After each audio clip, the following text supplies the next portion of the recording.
وَلَقَدْ يَسَّرْنَا الْقُرْآنَ لِلذِّكْرِ فَهَلْ مِن مُّدَّكِرٍ۔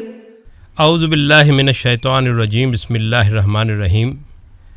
لوگوں نے مشہور کیا ہوا ہے کہ قرآن بہت مشکل ہے، لیکن قرآن خود اپنے بارے میں کہتا ہے کہ اور ہم نے قرآن کو سمجھنے کے لیے آسان کر دیا ہے، تو کوئی ہے کہ سوچے سمجھے۔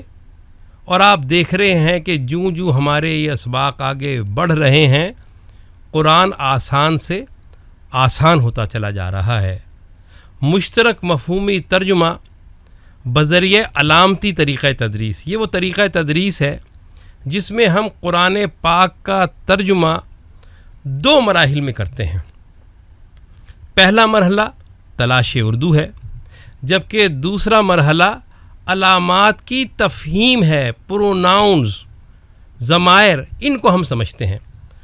تو ہم نے بتایا تھا کہ کلام پاک میں 85% سے زائد الفاظ و حروف کسی نہ کسی شکل میں اردو میں بھی موجود ہیں، الحمدللہ۔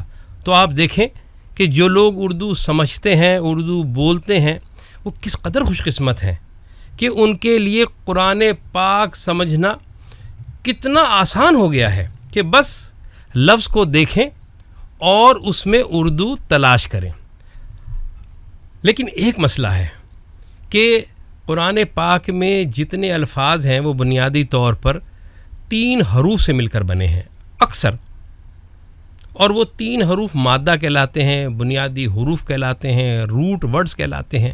جیسے ہم داخل ہونے کو کہیں تو اس میں دال، خے، لام، یہ بنیادی حروف ہو گئے، ٹھیک ہے۔ نظر ہے، نون، زوئے، رے، یہ اس کے بنیادی حروف کہلائیں گے۔ ان حروف کے درمیان میں یا شروع میں یا آخر میں بعض حروف کے اضافے سے فہم بدل جاتا ہے۔ یہ تھوڑا سا ایک مسئلہ ضرور ہے، اور آہستہ آہستہ ہم اس کو سمجھ جائیں گے۔ مثال کے طور پہ علم ہے، یہ ایک لفظ ہے، بہت آسان ہے، اردو میں بھی ہے، عربی میں بھی ہے، اور عین، لام، میم، یہ 3 اس کے بنیادی حروف ہیں۔ اب اس میں جو ہے وہ اضافہ ہوگا۔ جیسے مثال کے طور پہ معلوم ہے، تو آپ دیکھیں شروع میں ہم نے میم کا اضافہ کر دیا اور لام کے بعد واو کا اضافہ کر دیا، یہ حروف کا اضافہ ہے، اور اس اضافے سے فہم بدل جاتا ہے۔ بس اردو تلاش کرنے میں تھوڑی سی جو مشکل ہے وہ یہی اضافی حروف ہیں جو شامل ہو جاتے ہیں۔ اسی طرح آپ دیکھیں کہ علیم ہے، تو اس میں عین، لام، میم تو ہے ہی ہے، لیکن درمیان میں یا آ گیا، تو یا نے بتایا کہ یہ تھوڑی سی اس میں تبدیلی ہو گئی۔ اگر یا کو نکال دیں گے تو پھر عین، لام، میم آ جائے گا۔ تو آپ نے دیکھا۔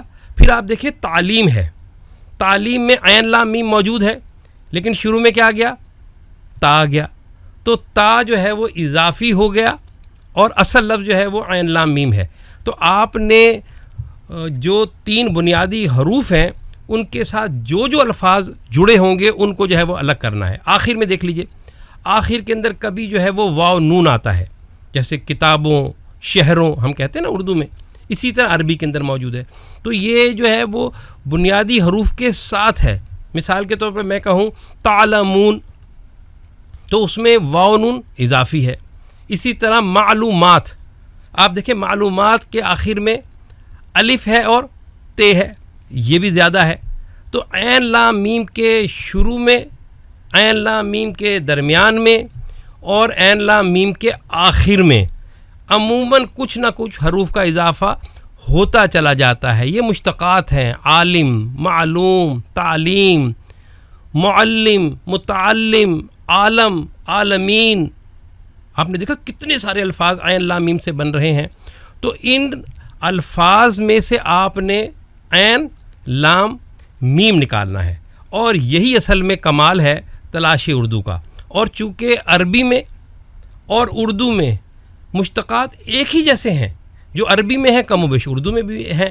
آپ دیکھیں معلم اردو میں، معلم عربی میں، تعلیم عربی میں، تعلیم اردو میں، ایک ہی جیسے الفاظ ہیں۔ تو اب ذہن میں رکھ لیں کہ آئندہ جب آپ قرآن پاک پڑھیں گے تو سب سے پہلے لفظ کو دیکھیں گے، جو زائد حروف ہیں شروع میں میم ہے معلوم میں، شروع میں تا ہے تعلیم، پھر درمیان میں یا ہے علیم، پھر درمیان میں جو ہے واو ہے اور شروع میں میم ہے معلوم. آپ نے دیکھا؟ تو اسی طرح پھر آخر میں ہے واو نون اور الف تے یا نون، یہ سارے الفاظ آتے ہیں. ٹھیک، تو ان حروف کو اگر ہم الگ کر دیں گے تو ہمارے پاس تلاش اردو بہت آسان ہو جائے گا اور ہم اصل لفظ نکال لیں گے. تو آپ نے دیکھا کہ کتنا آسان ہے اردو تلاش کرنا. بنیادی حروف میں سے زائد حروف کو الگ کر لیا، 3 بنیادی حروف سامنے آ گئے، فوراً آپ کے ذہن نے اس کو قبول کر لیا کہ اچھا یہ علم ہے. پھر آپ نے اس عین لام میم کے مشتقات کو دیکھنا ہے، عالم، معلوم، تعلیم، ان چیزوں پہ ذہن کرنا ہے. آپ کے ذہن میں وہ لفظ بالکل واضح ہو جائے گا. تو یہ ہے تلاش اردو جو ہم نے اپنی کتاب علامتی طریقہ تدریس میں باقاعدہ ایک سبق کی شکل میں آپ کو سکھایا ہے. یہ ہماری علامتی طریقہ تدریس ہے اور ہم نے اس کتاب میں علامتی طریقہ تدریس کے جو 30 اسباق ہیں ان اسباق کو ہم نے علامات کی شکل میں آپ کو سکھانے کی کوشش کی ہے. آج ہم آپ کو جو علامت سکھانے جا رہے ہیں وہ زبر ہے اور یہ زبر لفظ کے آخر میں آتی ہے. اب آپ کا ذہن فوراً تیار ہو گیا ہوگا کہ شروع میں کچھ علامات آتی ہیں اور کچھ علامات آخر میں آتی ہیں. اگر شروع میں سرخ الف تا نون یا یعنی اتنی کی علامات ہوں گی تو یہ پریزنٹ ٹینس ہے. پھر آپ دیکھیں کہ اگر آخر میں علامات نظر آئیں سرخ رنگ کی، جیسے الف، زبر، تا اور نون الف نا، ان کو ملا دیں گے تو اتنا ہو جائے گا، یعنی الف زبر تا اور نون الف نا. تو یہ اس بات کی علامت ہے کہ کام زمانہ ماضی میں ہوا، پاسٹ ٹینس میں ہوا ہے. تو بہت آسان ہے. آج ہم علامت زبر جو لفظ کے آخر میں آتی ہے اور بتاتی ہے کہ کام کرنے والا وہ ہے، ایک فرد ہے اور اس نے زمانہ ماضی میں کام کیا، ہم اس علامت کو جو ہے اپنی کتاب سے پڑھیں گے. تو چلیں اب اپنا سبق شروع کرتے ہیں.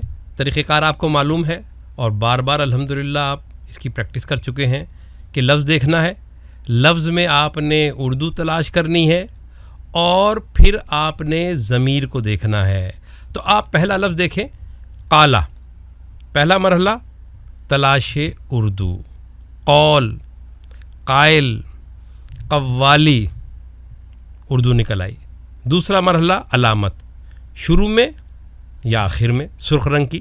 آپ دیکھیں آخر میں زبر ہے اور زبر یہ بتاتا ہے کہ کام کرنے والا وہ ہے اور آخر میں ہونے کی وجہ سے پتہ چلا کہ یہ ماضی ہے، پاسٹ ٹینس ہے. تو کیا ترجمہ ہوگا؟ قالا، اس نے کہا. دوسرا لفظ عالمہ، اردو فہم علم ہے، علامت زبر ہے، دونوں کو ملا دیں تو اس نے معلوم کیا. پھر علامہ، میں نے آپ کو بتایا تھا کہ الفاظ کے شروع اور آخر میں کچھ حروف جڑ جاتے ہیں یا کبھی کبھی اس میں تشدید آ جاتی ہے اس کے اوپر، تو فہم بدل جاتا ہے. یہ آگے جا کے آپ پورا ایک سبق ہے جس میں ہم آپ کو سمجھائیں گے، لیکن ابھی بس سمجھ لیں، ابتدائی طور پہ سمجھ لیں کہ علامہ اس نے تعلیم دی. اگلا لفظ تبع، اردو تلاش کریں اتباع، اس کے تابع ہے یعنی اس کی پیروی کرتا ہے. تو تبع، اس نے اتباع کیا، ماضی میں ہے، علامت آخر میں ہے. کفرا، کفر، کفارہ، کافر، بہت آسان، آخر میں علامت زبر ہے. زبر نے بتایا اس نے، تو کیا ہوا؟ کفرا، اس نے کفر کیا. فتح، فاتح، مفتوح موجود ہے نا اردو میں. تو فتح کے آخر میں کیا ہے؟ زبر ہے، ترجمہ ہوگا اس نے. تو فتح، اس نے فتح کیا. عمل کرنا، عامل، آپ نے دیکھا اردو میں موجود ہے، استعمال اسی سے نکلتا ہے. تو عملہ کے آخر میں کیا ہے؟ زبر ہے. کیا ترجمہ ہوگا؟ اس نے عمل کیا. کسبہ، الکاسب و حبیب اللہ، کسب کرنے والا، کمانے والا، زبر ہے تو پتہ چلا یہ ماضی ہوگا، اس میں ہوتا نہیں آئے گا ترجمہ کہ وہ کسب کرتا ہے، نہیں، اس نے کسب کیا۔ آپ دیکھیں کہ کتنی آسانی سے آپ الفاظ میں سے اردو نکال رہے ہیں، علامت دیکھ رہے ہیں اور ترجمہ کرتے چلے جا رہے ہیں۔ ضلع اردو میں ضلالت کہتے ہیں، گمراہی کو کہتے ہیں، کنفیوژن کو کہتے ہیں۔ تو ضلع وہ ضلالت میں پڑ گیا۔ ختمہ خاتمہ ہو گیا، اس نے ختم کر دیا، اختتام ہو گیا۔ آپ نے کہا یہ سب اردو میں موجود ہے، تو کیا ترجمہ ہوگا؟ اور آخر میں کیا آ رہا ہے؟ زبر آ رہا ہے، اس کا مطلب اس نے ختمہ، اس نے ختم لگا دی۔ ختم مہر کو کہتے ہیں عربی زبان میں اصل میں، کیونکہ کسی چیز کے خاتمے کی علامت کیا ہوتی ہے کہ آخر میں ہم مہر لگا دیتے ہیں۔ تو اس نے اختتامی مہر لگا دی یا اس نے ختم لگا دی۔ ذہبہ، اب یہ تھوڑا سا مشکل لفظ ہے لیکن اردو میں اس کی ایک شکل موجود ہے۔ کون سی؟ مذہب۔ ہم کہتے ہیں بڑے مذہبی لوگ ہیں، مذہب کہتے ہیں جانے کو، لے جانے کو۔ تو کیا ترجمہ ہوگا؟ آخر میں زبر آ رہا ہے، تو ذہبہ وہ گیا یا وہ لے گیا۔ پھر شاء، مشیت، منشا، اس میں فہم کیا ہے؟ قانون ہے۔ اللہ کسی قانون کے تحت جو کام کرتا ہے اسے اس کی منشا کہتے ہیں۔ تو کیا ترجمہ ہوگا؟ شاء، اس کی منشا ہوئی۔ اچھا، میں بار بار اس کی تکرار کرتا ہوں کہ یہ جو ترجمہ آپ دیکھ رہے ہیں یہ ہم نے پہلے پارے میں سے لیا ہے یہ الفاظ، اور جہاں جو ترجمہ قرآن پاک میں آ رہا ہے ہم نے وہی ترجمہ یہاں پر لکھا ہے تاکہ ہمارے طلبہ کو آسانی ہو جب وہ اس مقام پر ترجمہ پڑھیں تو اس کے مطابق وہاں ترجمہ کر سکیں۔ جعلا، جعلی، بنایا ہوا، یعنی جو اصلی نہ ہو، ایک اصلی ہوتا ہے اور ایک کیا ہوتا ہے؟ جعلی ہوتا ہے۔ تو کیا ترجمہ ہوگا؟ آخر میں دیکھیں فوراً کیا ہے؟ زبر ہے۔ زبر نے بتایا اس نے، تو جعلا اس نے بنایا۔ کانا، یہ قرآن میں بہت زیادہ استعمال ہوتا ہے، یہ ہیلپنگ ورب ہے، از، ایم، آر، واز، ور، ان معنوں میں جو ہے استعمال ہوتا ہے۔ تو علامت کیا ہے؟ زبر ہے۔ یہ اردو میں مستعمل نہیں ہے، بس کسی محاورے میں ہے کہ ما کانا و ما یکون، اس قسم کے کسی محاورے میں ہے، لیکن عام بول چال میں نہیں ہے۔ تو کانا وہ ہو گیا۔ خلقہ، خالق، مخلوق، تخلیق ہے نا اردو میں، کتنا آسان ہے اردو فہم نکالنا۔ اور اگلا مرحلہ علامت کو دیکھنا، زبر کہاں آ رہی ہے؟ آخر میں آ رہی ہے۔ اس نے بتایا اس نے، تو اس نے خلق کیا، اس نے تخلیق کیا۔ تو آپ دیکھیں کہ میں اس میں ترجمہ پیدا ہونا نہیں کر رہا، کیوں کہ مشترک مفہومی ترجمے کا بنیادی قاعدہ ہے کہ اگر کوئی لفظ قرآن پاک میں موجود ہے اور وہ اردو میں بھی موجود ہے تو ہم ترجمے میں حتی الامکان اسی لفظ کو لائیں گے جو قرآن میں موجود ہے۔ آپ سمجھے نا، یہ اس کا بنیادی اصول ہے۔ تو ہم یہاں پیدا نہیں لکھیں گے، ہم خلق کریں گے کیونکہ خلق اردو میں موجود ہے۔ پھر خلا، ہم کہتے ہیں نا خلا میں گیا ہے، تخلیہ اردو میں استعمال ہوتا ہے۔ تو خلا، تخلیہ، اس نے تخلیہ کیا، کیوں کہ علامت جو ہے وہ زبر آ رہی ہے۔ پھر اگلا لفظ دیکھیں، صفحہ، صفیح، بیوقوف کو کہتے ہیں ہم۔ تو صفحہ، اس نے صفاحت میں ڈالا۔ حضرہ، حاضر ہونا، کلاس میں وہ حاضر ہے، فلاں جگہ پہ وہ حاضر ہے۔ پھر کیا ترجمہ ہوگا اس کا؟ علامت دیکھیں آخر میں آ رہی ہے زبر، تو حضرہ وہ حاضر ہوا۔ کتمہ، یہ بھی مشکل لفظ ہے، یہ بھی مشکل لفظ ہے، اردو میں کم استعمال ہوتا ہے لیکن اردو لفظ ہے۔ کتمان کہتے ہیں، چھپانے کو کہتے ہیں۔ تو کتمہ، اس نے کتمان کیا۔ ودہ، مودت، مشکل لفظ ہے، کوئی مسئلہ نہیں ہے۔ ہم تو انگلش سیکھنے کے لیے اور زبانیں سیکھنے کے لیے ہر لفظ کو یاد کرتے ہیں، اس لیے کہ اردو میں تو موجود ہی نہیں ہے۔ تو کلام پاک میں تو 85% الفاظ ہیں جو اردو میں موجود ہیں، چند الفاظ ایسے ہیں جو تھوڑے سے مشکل ہیں، غیر مانوس ہیں، اور اس کی وجہ یہ بھی ہے کہ ہم اردو پڑھتے کم ہیں، اردو جو لٹریچر ہے وہ ہماری نظر سے کم گزرتا ہے، اس لیے الفاظ مشکل لگتے ہیں۔ مودت محبت کو کہتے ہیں. تو ودہ اس نے مودت رکھی، چونکہ یہ لفظ جس جگہ قرآن میں موجود ہے وہاں اس کا ترجمہ یہی ہے. تبین، تبینہ وہ بین ہو چکا، بین بیان بین وضاحت کے معنوں میں آتا ہے. پھر آپ دیکھیں سعی، حج میں کیا کرتے ہیں ہم؟ سعی کرتے ہیں، دوڑتے ہیں، کوشش کرتے ہیں، ان معنوں میں آتا ہے. ٹھیک، تو سعی اس نے سعی کی. اچھا ایک بات آپ سمجھ لیں کہ بعض اوقات جو ہے یہ زبر کی شکل میں آتی ہے علامت، اور بعض اوقات کھڑے الف کی، چھوٹا الف جو ہوتا ہے تو اس شکل میں بھی آتی ہے. تو فہم اس کا ایک ہی ہوگا. تو سعی اس نے سعی کی. وصّا وصیت موجود ہے کہ اس نے فلاں کے حق میں وصیت کی. اس کے آخر میں بھی جو ہے وہ کھڑا الف ہے جو زبر کا قائم مقام سمجھ لیں. تو کیا ہوگا؟ اس نے وصیت کی. ابا یہ ریفیوز کے معنوں میں آتا ہے، ناپسندیدگی کے معنوں میں آتا ہے، ریجیکٹ کرنے کے معنوں میں آتا ہے. اس میں فہم ہوتا ہے. اردو میں موجود ہے، ابا کے معنوں میں موجود ہے. تو ابا اس نے ابا کیا. تلقا سوچیں کیا لفظ ہے اردو میں؟ القا ہونا اردو میں موجود ہے نا. تو تلقا اس نے القا شدہ سیکھے. اب آپ کہیں گے کہ یہ اتنا لمبا ترجمہ کیسے آ گیا؟ جس جگہ قرآن میں یہ لفظ موجود ہے وہاں اس کا ترجمہ یہی ہے. پھر آپ دیکھیں اتخذا، اتخاذ کرنا، کسی چیز کو اخذ کرنا، حاصل کرنا، لینا. تو اس نے اتخاذ کیا. استفا ہم کہتے ہیں نا مصطفیٰ صلی اللہ علیہ وسلم، تو اس نے استفا کیا. پھر استوا، خط استوا برابر کے معنوں میں آتا ہے، مساوی، مساوات، اس کا فہم یہ ہے. تو اس نے استفا کیا. آخر میں دیکھیں وہی کھڑا الف ہے. ابتلا، مبتلا، بلا یعنی کسی چیز کو ابتلا میں ڈالنا، آزمائش کے ہم فہم میں اس کو لیتے ہیں. تو اس نے ابتلا میں ڈالا.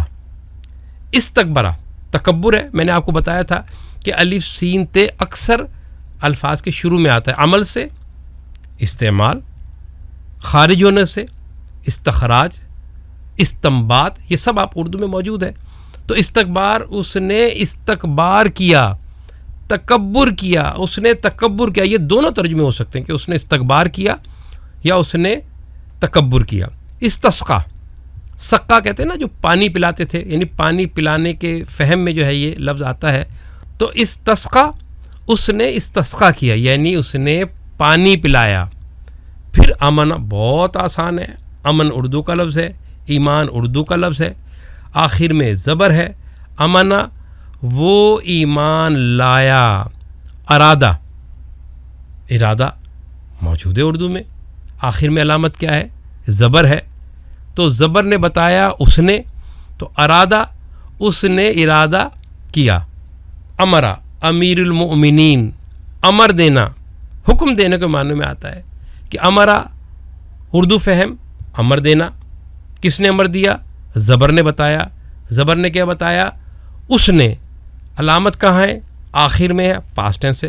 یہ فوراً آپ کے ذہن میں آتا جائے گا. ابھی تو میں وضاحت کر رہا ہوں نا، انشاءاللہ بہت جلد آپ کی نظروں کے سامنے یہ لفظ آئے گا یا آپ کی سماعت میں یہ لفظ آئے گا اور آپ اس کا ترجمہ سمجھ لیں گے اور ترجمہ کر لیں گے. تو امرا اس نے امر دیا. انزلہ نازل ہے فہم اس میں، انزال ہے، نزلہ اردو میں کہتے ہیں نا ہم. تو آخر میں علامت کیا ہے؟ زبر ہے. تو اس نے نازل کیا. آپ نے دیکھا کہ کتنا آسان ہے کہ لفظ میں سے اردو تلاش کریں، اس کی مشتقات کو دیکھیں کہ اس سے ملتے جلتے الفاظ کون سے ہیں، اور کم و بیش قرآن میں بھی وہی الفاظ موجود ہیں. اور علامت کو ڈھونڈیں کہ شروع میں ہے تو پریزنٹ ٹینس یا فیوچر ٹینس، آخر میں ہے تو پاسٹ ٹینس ہے، اور ترجمہ کر دیں. بہت آسان. الحمدللہ الحمدللہ. اگر آپ میں سے کسی کے ذہن میں پہلے یہ تھا بھی کہ قرآن بہت مشکل ہے، بالکل مشکل نہیں ہے. اگر کسی کے ذہن میں یہ تھا کہ قرآن کا ترجمہ پڑھنا بہت مشکل ہے، بالکل نہیں ہے. اور اب تو آپ قرآن کا ترجمہ نہیں پڑھ رہے، آپ تو خود قرآن کا ترجمہ کرنا سیکھ رہے ہیں ابتدائی طور پہ. تو اللہ کا شکر ہے کہ ہم آگے بڑھتے جا رہے ہیں. بس ہماری ویڈیوز ہیں اس حوالے سے، یہ پورے لیکچرز ہیں جو ہم سمجھا رہے ہیں آپ کو، اور پھر ہمارے کورسز ہیں. ہمارا ابتدائی کورس ہے 2 مہینے کا، جس میں یہ ویڈیوز بھی دکھائی جائیں گی، یہ کتابیں جو ہیں اس کے اسباق بھی آپ کو دیے جائیں گے، اور بلا معاوضہ، بالکل فری، کوئی ایک پیسہ ہم اس کے لیے وصول نہیں کرتے، یہ سب فی سبیل اللہ ہے. ہمارا مشن ہی یہی ہے کہ مسلمان قرآن کو سمجھیں، قرآن سے ہدایت حاصل کریں، ان کے فیصلے قرآن کے مطابق ہوں. ان کا بچہ کسی معاملے میں کبھی گفتگو ہو تو وہ قرآن کی آیت بتائے کہ دیکھو کلام پاک میں تو یہ لکھا ہے. اب ہمارے بچے میٹرک تک، انٹر تک الحمدللہ قرآن کا ترجمہ پڑھ رہے ہیں، تو ہم نے تو ایک قدم آگے رکھا. ہم یہ کہتے ہیں کہ ترجمہ ہی نہ پڑھو بلکہ خود ترجمہ کرنا سیکھ لو. اور وہ دن دور نہیں جب آپ 6-8 ماہ کے بعد لوگوں کے درمیان میں آپ یہ کہیں گے کہ یار میں نماز پڑھتا ہوں، مجھے تو اردو کی طرح سمجھ آتی ہے، میں نے تراویح پڑھی سب سمجھ آیا، قرآن پڑھتا ہوں اردو کی طرح سمجھ آتا ہے. تو اسی لیے رسول اللہ صلی اللہ علیہ وسلم نے کیا فرمایا آپ کے لیے؟ آپ نے فرمایا کہ تم میں سے بہترین وہ ہیں. کون بہترین ہے؟ پیسے والے نہیں، عزت والے نہیں، شہرت والے نہیں. کون بہترین ہے؟ آپ نے فرمایا کہ بہترین وہ ہیں جو قرآن سیکھتے اور دوسروں کو سکھاتے ہیں. آپ ان میں شامل ہو گئے ہیں. بس اللہ سے دعا کریں کہ اللہ تعالیٰ اس قرآن کو ہمارے لیے آسان کر دے، اللہ تعالیٰ اس قرآن کو ہمارا رزق بنا دے، اور ہم ہر مسئلے میں اس قرآن سے ہدایت کریں. اللہ حافظ. قل بفضل الله وبرحمته فبذلك فليفرحوا هو خير مما يجمعون.